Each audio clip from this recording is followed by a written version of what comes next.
warahmatullahi wabarakatuh. Ketemu lagi dengan saya Iman Gunawan dan teman saya Mas Arifin Soleh yang selalu setia setiap perjumpaan kita. Dalam video kali ini saya ingin berbicara tentang permasalahan-permasalahan di antara kita, atau kita lah, permasalahan kita yang selalu ada setiap saat. Dari video-video selanjutnya sudah kita utarakan permasalahan yang lebih spesifik, itu kan masalah ekonomi dalam keluarga, itu kan masalah ekonomi kan. Cuman dalam masalah ekonomi ini kan kita selalu tergonjang-ganjing dengan banyak hal lah. Dan kalau kata pepatah orang dulu, kita kan harus ada izin dari orang tua, atau apalagi seorang ibu lah, kan begitu. Jadi apakah itu benar menurutnya dengan perkataan-perkataan yang seperti itu?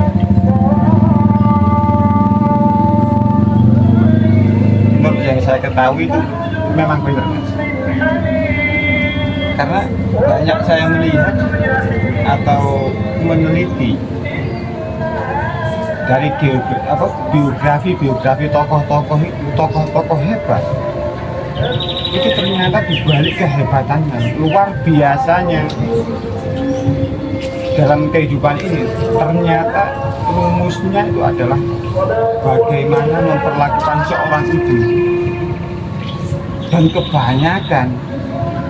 kebanyakan tokoh-tokoh hebat, terutama di Indonesia, bahkan mungkin di dunia, itu sangat luar biasa ketika memperlakukan orang tuanya, khususnya seorang ibu. Banyak sekali sudah ada. Terus di dalam kita memperlakukan seorang ibu itu harus kayak gimana untuk bisa membangun itu tadi.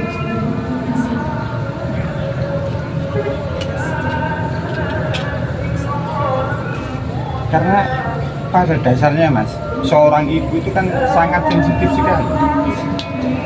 Seorang ibu itu yang paling dikhawatirkan di dunia ini pasti anaknya, kebahagiaan anaknya. Tapi kan kadang-kadang itu kan antara pemikiran seorang ibu dan anak itu kadang-kadang kan nggak sejalan. Kan nggak sejalan.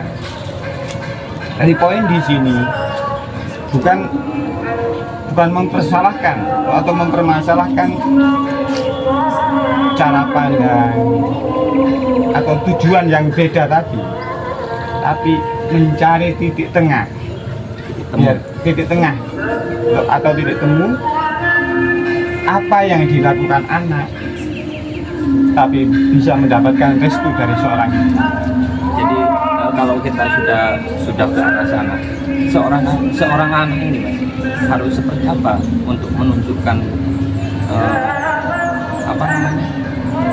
baktiannya kepada ibu untuk ke arah yang lebih baik itu? Ya paling enggak, apa yang kita inginkan sebagai seorang anak, kita bisa mengkomunikasikan dengan ibu kita tadi. Apa niat kita, apa tujuan kita, apa yang akan kita lakukan. Kita harus bisa meyakinkan ibu kita bahwa yang kita lakukan adalah yang terbaik untuk kehidupan kita. Dan jangan sampai apapun yang kita lakukan di dunia ini tanpa mendapatkan restu seorang ibu. Karena faktor keberuntungan yang terbesar adalah bukanlah kepintaran kita, Mas. Bukan kecanggihan kita dalam berteknologi, bukan kecerdasan kita untuk melihat peluang-peluang bisnis atau ilmu kita, tapi pangestu seorang ibu itu, Mas, membuat segala yang gelap menjadi terang, jalan yang buntu menjadi terbuka kembali. Karena biar bagaimanapun, kalau sampean mau menyadari dalam kehidupan ini, anak belum tentu mas bisa membahagiakan orang tua atau menyayangi orang tua. Kalau orang tahu sudah, Tapi orang pasti tua ya. pasti, apalagi seorang ibu, sampean belum tentu bisa menggendong, punya kesempatan berani menggendong ibu sampean. Tapi ibu sampean sudah menggendong sampean. Bahkan bukan hanya menggendong, mengandung sampean selama 9 bulan 10 hari. Jadi bisa jadi faktor juga mas ya, kalau kita mengalami permasalahan keluarga atau usaha apa aja lah, itu berarti ya kita harus minimal lah, pertama dulu kita harus minta doa ibu dulu ya, atau minta restu lah intinya, atau minta maaf dulu kalau ada kesalahan yang kadang-kadang kita sebagai anak kan lupa kan gitu. Bahkan dalam ajaran agama Islam, Rasulullah Muhammad SAW itu bersabda, ketika salah satu sahabat bertanya kepada Rasulullah, ya Rasulullah, siapa yang harus saya muliakan di dunia ini? Dengan jelas Rasulullah bersabda, Umi, Abi. Jadi Rasulullah memberikan jawaban yang sangat tegas dan lugas kepada sahabat yang bertanya tadi. Ibumu, baru bapak. Ini adalah pelajaran sederhana bagi terutama kita yang beragama Islam. Tapi kan kita sebagai anak selalu kayak saya sih merasakan kan gitu, kadang-kadang lalai atau gak sengaja kita kadang terlantarkan lah intinya, bukan terlantarkan ya, apa namanya, enggak terlalu apa ya, kalau bisa dibilang jarang mengingat lah. Ya sederhana gini loh mas, seandainya karena situasi dan kondisi kita atau nasib di dunia ini yang tidak bisa kita prediksi, yang tidak bisa kita setel sendiri, paling nggak kalau belum bisa membahagiakan orang tua atau seorang ibu atau bapak kita, paling nggak janganlah memalukan, janganlah membuat kecewa lah minimal. Kita tuh belum bisa memuliakan, malah mengecewakan. Kan minimal kan di situ. Iya. Terus kalau saya bisa bertanya tentang jenengan ya, untuk kita mengambil contoh lah, bisa apa, kita bercontoh lah, contoh kepada siapa yang sudah bebas dengan itu tadi, yang sudah apa namanya bisa menjalankan itu tadi. Mungkin mas ada referensi siapa yang bisa kita contoh lah. Sebenarnya kalau contoh ini sangat banyak sekali mas, apalagi kalau kita ngomongin dalam dunia Islam. Siapa yang nggak kenal Uwais Al-Qarni, yang bahkan namanya diadukan Rasulullah, bahkan dikabarkan, bahkan fatwa kepada salah satunya itu sahabat Sayyidina Umar, mintalah doa kepada Uwais. Siapa Uwais ini? Al-Qarni ini siapa? Ya itu sampai Rasulullah sampai berpesan sebelum Rasulullah meninggal. Siapa ini? Kalau nggak orang hebat, Nggak mungkin. Rasulullah sampai berpesan mintalah doa pada Uwais Al-Qarni kepada Sayyidina Umar dan beberapa sahabat.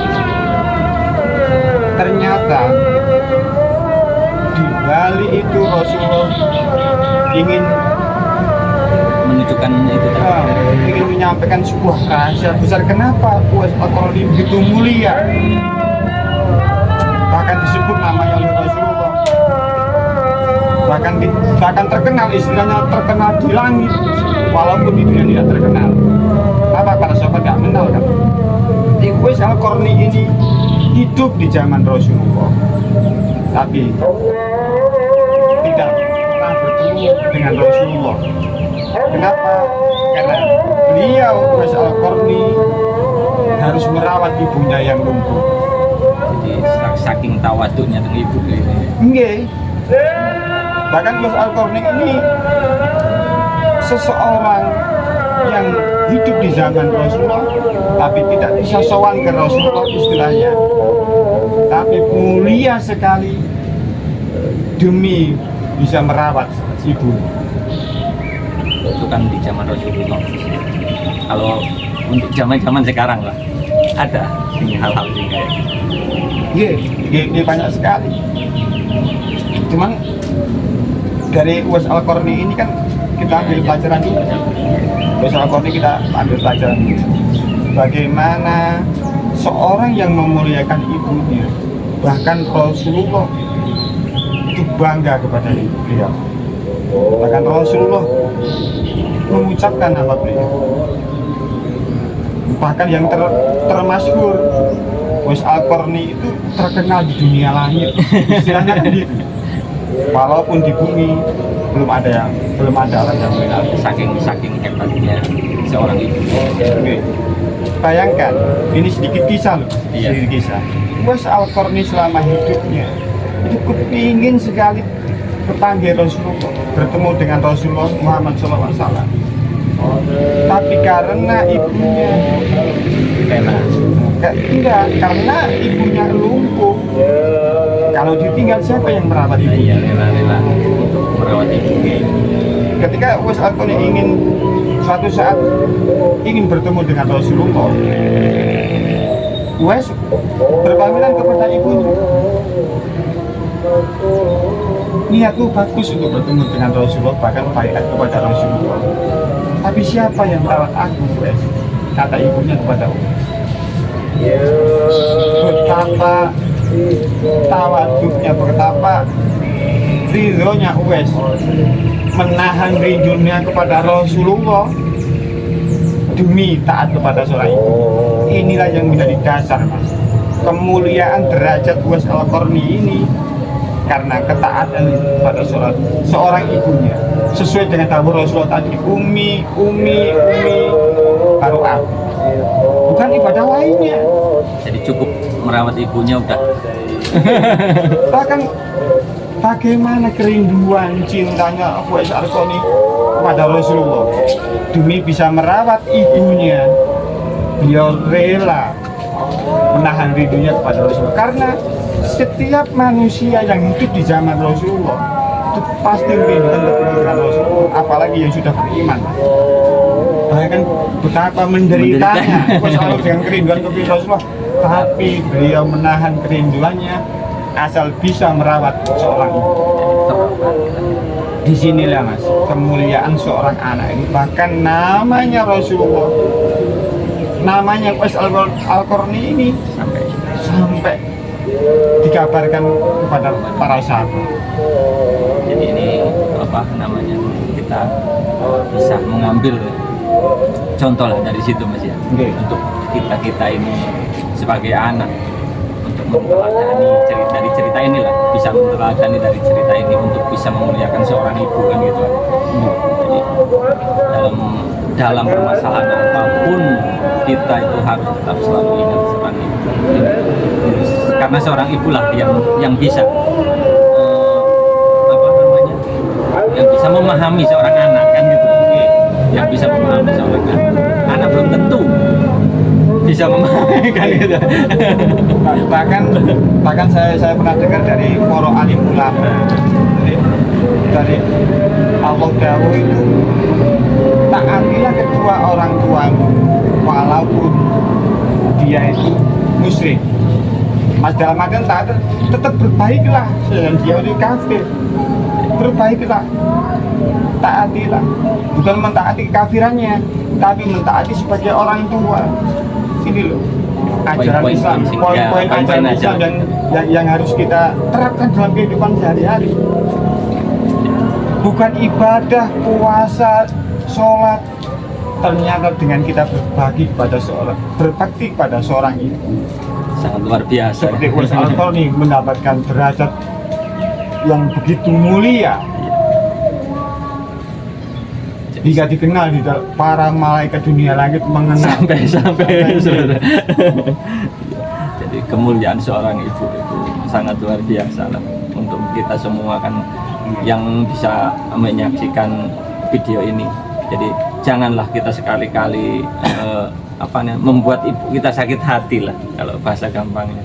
Jadi itu bisa mengobati kita dalam punya masalah apapun kan gitu kan. Jadi dalam kita ada masalah, ada apalah yang dalam pikiran kita ruwet, bahasa ruwet. Tapi dengan kita tetap memuliakan seorang ibu itu bisa jadi obat. Bahkan itu kan jaminan syafaat dari Rasulullah ketika kita bisa meneladani atau melaksanakan dawuh Rasulullah, umi abi, saya jamin. Ketika dengan jaminan Rasulullah tadi, ketika saya melakukan ini dengan baik, apapun permasalahan di dunia sampean akan tuntas, akan ditolong oleh Allah, akan mendapatkan syafaat dari Rasulullah. Jadi ini cukup sekian dulu lah untuk video kali ini. Ini masih banyak aslinya kan. Bukan dari hal seperti ini saja kita bisa memecahkan solusi permasalahan kan. Ini kan cuman yang paling penting dulu lah. Yang paling penting dulu seorang ibu. Kalau sama ingin beres permasalahan sama juga. Seorang ibu dulu. Beresi dulu urusan sama dengan ibu sampean, bapak sampean. Baru ntar yang lain-lain. Seperti itu. Jadi cukup sekian dulu teman-teman untuk video kali ini. Terima kasih. Wassalamualaikum warahmatullahi wabarakatuh.